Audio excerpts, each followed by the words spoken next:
My name is Tom Thacher. I'm a professor of family medicine at the Mayo Clinic in Rochester, Minnesota, and our publication in the February 2013 issue of Mayo Clinic Proceedings is entitled Increasing Incidence of Nutritional Rickets, a population-based study in Olmsted County, Minnesota.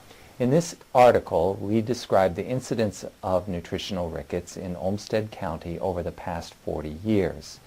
This is the first report of a population-based study on the incidence of nutritional rickets.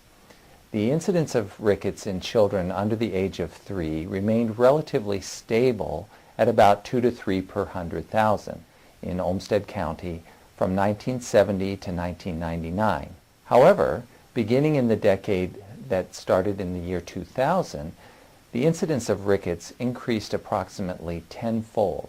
Rickets was associated with black race, breastfeeding, low birth weight, and poor growth. The increasing incidence of rickets was temporally associated with the number of non-white, predominantly Somali immigrants that settled in Minnesota in the past decade. The practicing clinician should be aware to consider the diagnosis of rickets in children with poor growth, particularly those that are breastfeeding or black. Rickets can be confirmed with an X-ray of the growth plates of the wrists and the knees.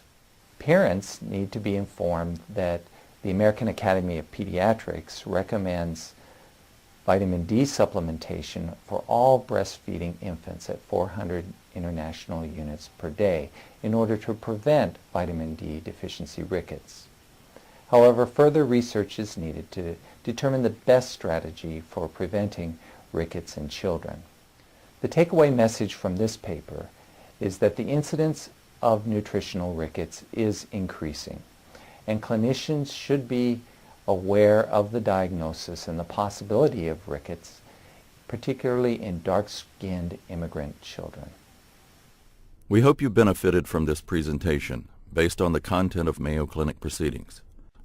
Our journal's mission is to promote the best interests of patients by advancing the knowledge and professionalism of the physician community. If you're interested in more information about Mayo Clinic Proceedings, visit our website at www.mayoclinicproceedings.org. There you will find additional videos on our YouTube channel, and you can follow us on Twitter. For more information on healthcare at Mayo Clinic, please visit www.mayoclinic.org. This video content is copyrighted by Mayo Foundation for Medical Education and Research.